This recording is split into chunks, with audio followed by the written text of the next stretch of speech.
नमस्कार दोस्तों, मेरा नाम दीप्ति है और मैं प्रोफेशनली एक एंटरप्रेन्योर हूँ। मेरे पिताजी का एक बिज़नेस था जिसको मैं देखती हूँ, बट अदरवाइज़ पैशनेटली मैं एक साउंड हीलर हूँ और ट्रेनर हूँ। मैं लोगों को सिंगिंग बाउल्स और गॉन्ग्स के द्वारा कैसे हम अल्टरनेटिव वे से अपने शरीर को, मन को ठीक करें, ये सिखाती हूँ। सिंगिंग बाउल्स एक बहुत पुरातन पद्धति है जिसको हम बहुत साइंटिफिकली और आध्यात्मिक तरीके से सिखाते हैं। तो आज मुझे सोनम जी ने रिक्वेस्ट किया था कि वो अपने चैनल पे एक मैसेज देना चाहती हैं कि हम जीवन में जब कोई पैदा होता है तो हम बहुत जश्न मनाते हैं, सेलिब्रेशंस करते हैं, खुशी मनाते हैं। पर यदि हमारे परिवार का कोई प्रियजन इस पृथ्वी से चला जाता है तो हम बहुत दुखी हो जाते हैं और बहुत दुखी मन से बहुत मुंह लटकाकर और उनकी विदाई का पूरी तैयारी करते हैं और उन्हें विदा करते हैं। तो ऐसा क्यों करते हैं हम लोग? तो मैं आपके सामने जो ये बैठी हूँ, ये सिर्फ एक ज्ञानवर्धक बात नहीं कर रही हूँ, मैं खुद इसका एक जीता जागता एग्जाम्पल हूँ। मेरे जीवन में भी एक बहुत बड़ा शॉकिंग मोमेंट आया था जब हमें पता चला कि एकदम हमारे तंदुरुस्त हट्टे-कट्टे पिताजी रातों रात उन्होंने डिसाइड किया कि वो ये पृथ्वी को छोड़ के जाने वाले हैं और उनको थोड़ा-सा एक छोटा-सा अटैक आया। हम उन्हें हॉस्पिटल लेके गए और हमें पता चला कि सुबह बस अब वो इस हम सबको बाय-बाय करने वाले हैं। तो उनका हमेशा से उन्होंने हमें बचपन से ये सिखाया था कि जब मैं इस पृथ्वी से जाऊँगा, चाहे वो जैसा भी क्षण हो, अचानक हो या प्लान्ड हो या अनप्लान्ड हो, आपको मेरी डेथ को सेलिब्रेट करना है। रोते-रोते मुझे विदा नहीं करना है। तो मैं और मेरे साथ मेरी पूरा परिवार, मेरी बहनें, मेरी मदर, मेरा एक्सटेंडेड परिवार, हम सब ने उनकी इस इच्छा को पूरी तरह मन में रखते हुए अपनी उस ये नहीं कहूँगी कि पिता के जाने का दुःख नहीं हुआ, लेकिन उस दुःख को उस क्षण के लिए, क्योंकि वह दिन हमारी लाइफ में दोबारा कभी नहीं आता, कि आज जब उन्होंने इस पृथ्वी को त्यागा, उनकी आत्मा अपने शरीर को छोड़ के निकली, तो वो दिन तो दोबारा कभी नहीं आने वाला था। इसलिए हमने उन 14 दिनों को उनके जीवन की आखिरी यात्रा, अंतिम यात्रा जिसको हमने नाम दिया था, उसको बहुत ही खूबसूरत जश्न पूर्वक मनाया। मेरे पिताजी बहुत ही कर्मठ व्यक्ति थे, यहाँ तक कि आखिरी दिन जिस दिन उन्होंने इस शरीर को त्यागने की सोची, वह अपने कार्यस्थल से घर आए रात के 1 बजे।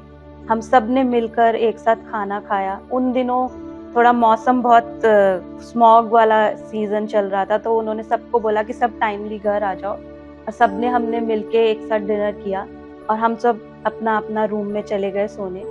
सुबह 9 बजे हमें सडनली हमने जब उन्हें आवाज़ दी तो उनकी आवाज़ में कुछ थोड़ी-सी हमें समझ नहीं आई कि क्या लड़खड़ाहट थी।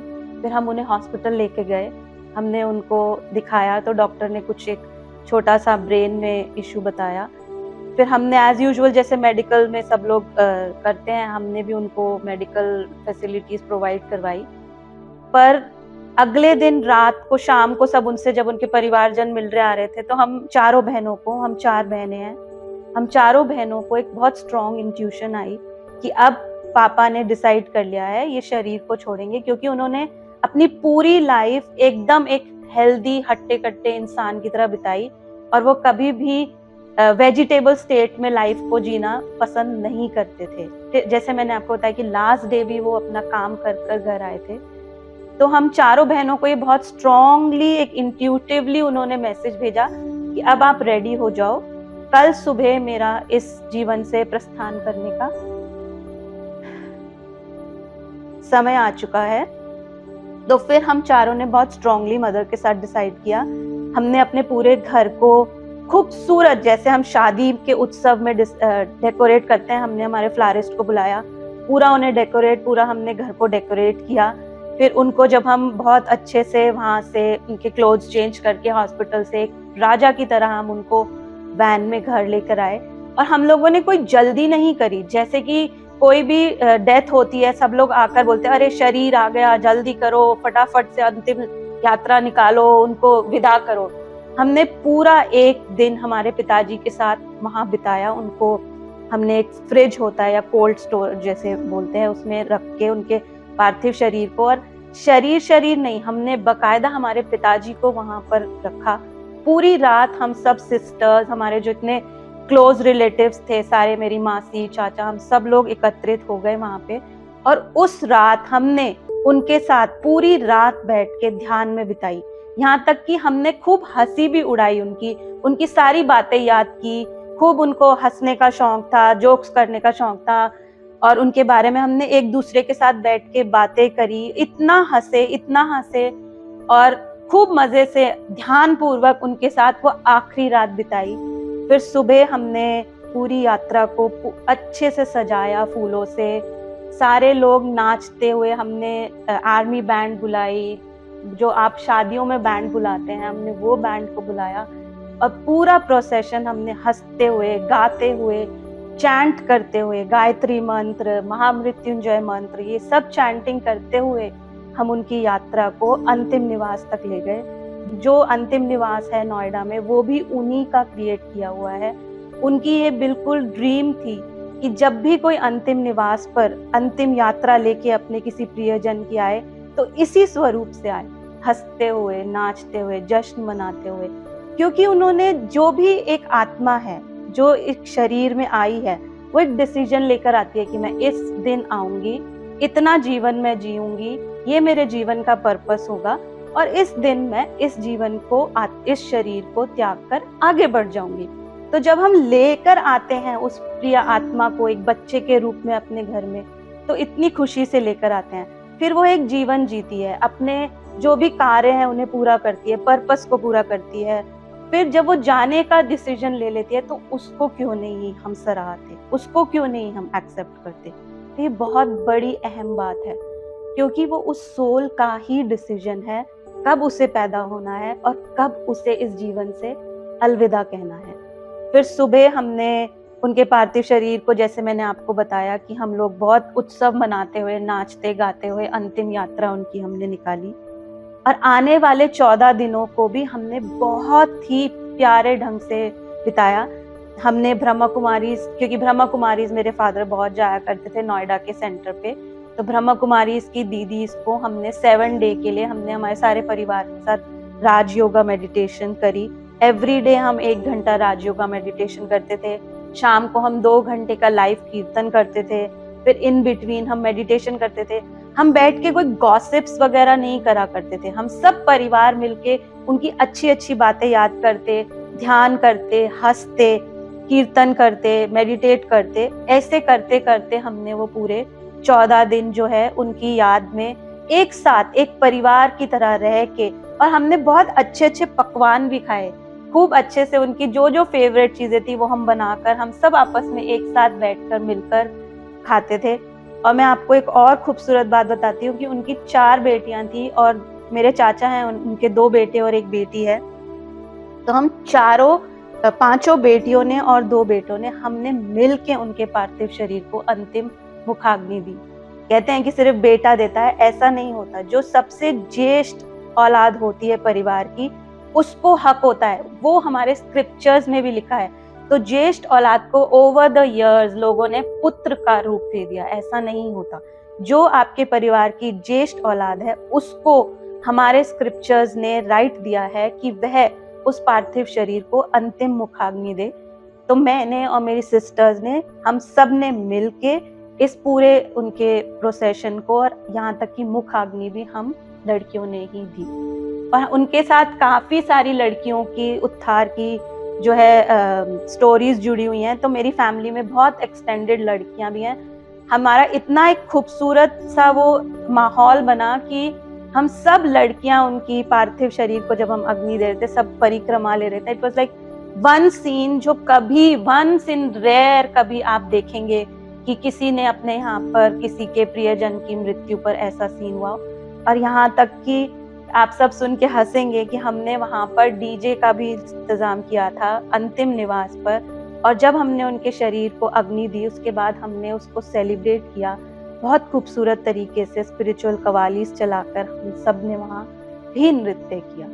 हम सब लोग सोचते हैं कि अगर कोई जहान से चला गया, फिजिकली चला जाता है, पर आत्मिक रूप से वो हमेशा हमारे साथ जुड़ा रहता है। अभी जैसे हमारे फादर की सिर्फ फिजिकल एब्सेंस है हमारी लाइफ में, ऐसा नहीं है कि जब हम कहीं अटकते हैं और हमें कहीं उनकी गाइडेंस की ज़रूरत पड़ती है, तो हम बस एक कमरे में जाते हैं, आँख बंद करते हैं, उनको पूछते हैं, देखिए ये आप कुछ बताकर गए थे, ये काम रह गया है पेंडिंग, वो हमसे सुलझ नहीं रहा। तो फिर डेफिनेटली वो हमें गाइड करते हैं उस आत्मा के रूप में, वह हमेशा हमारे साथ हैं। तो ऐसा ही हमारे सारे प्रियजन जो होते हैं, वो हमेशा गार्जियन के रूप में जब हम उन्हें याद करेंगे, वो वहाँ पर मौजूद होते हैं। आप उनसे गाइडेंस ले सकते हैं।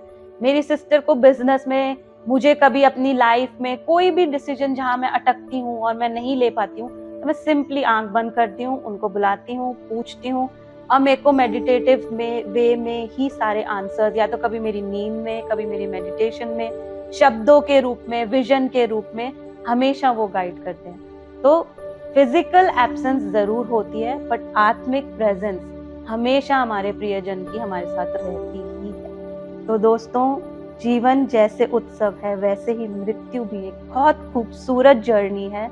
उसको भी खुशी खुशी हमें लेना चाहिए, और यहाँ तक हमारे जब परिवारजन या कोई भी प्रियजन जा रहा हो, उसको खूबसूरत विदाई देना हमारा कर्तव्य है। आप कहेंगे कि कोई छोटा बच्चा है, 1 साल का, 2 साल का या 20 साल का नौजवान की मृत्यु हो गई, तो हम उसको भी सेलिब्रेट करें? यस, करना चाहिए, क्योंकि वो उस आत्मा का ही डिसीजन है कि उसने ये 20 साल की ही उम्र चुनी थी, और उसने ये ही माध्यम चुना था कि वह इस तरीके से शरीर को छोड़ेगा। तो क्या अगर वो जिंदा था तब आप उसके डिसीजंस को रिस्पेक्ट करते थे? अब अगर उसकी आत्मा ने ये डिसीजन लिया है, तो उसको आप रिस्पेक्ट नहीं करेंगे? उसको आगे बढ़ने दीजिए, क्योंकि डेथ जो है एक एंड नहीं है। डेथ एक नए चैप्टर की शुरुआत है। जैसे कि एक किताब का एक चैप्टर खत्म होता है, फिर हम दूसरे पे जाते हैं, उसी तरह आत्मा इस एक शरीर को त्याग कर एक न्यू चैप्टर लेती है, एक न्यू शरीर लेती है, एक न्यू लाइफ लेती है। तो जब वो न्यू लाइफ में जा रही है, तो आप चाहेंगे कि वह दुखी होकर जाए, उदास मन से इस शरीर को छोड़े और आगे बढ़े? नहीं। तो जब हमारी कोई भी प्रियजन की आत्मा इस शरीर को छोड़ती है, तो वह 14 दिन, जो 13 दिन का हम हिंदू में प्रोसीजर रहता है, 13वीं तक का, वो बहुत इंपॉर्टेंट होता है। उन 13 दिन वह आत्मा हम सबको देख रही होती है, ऑब्जर्व कर रही होती है कि कौन क्या कर रहा है। तो क्योंकि वो शरीर में नहीं है, इसलिए वो डायरेक्ट मैसेजेस नहीं दे पाती, लेकिन इनडायरेक्ट वे में वो मैसेजेस देती है। तो आप अगर रोएंगे, तो वह आत्मा आपको किस तरीके से वो मैसेज पहुंचा पाएगी कि आप मत रोइए? तो वह और उसके लिए इस पृथ्वी लोक से जाकर अपने नए एजेंडा को लिखना, नए ब्लूप्रिंट को लिखना थोड़ा सा डिफिकल्ट हो जाता है।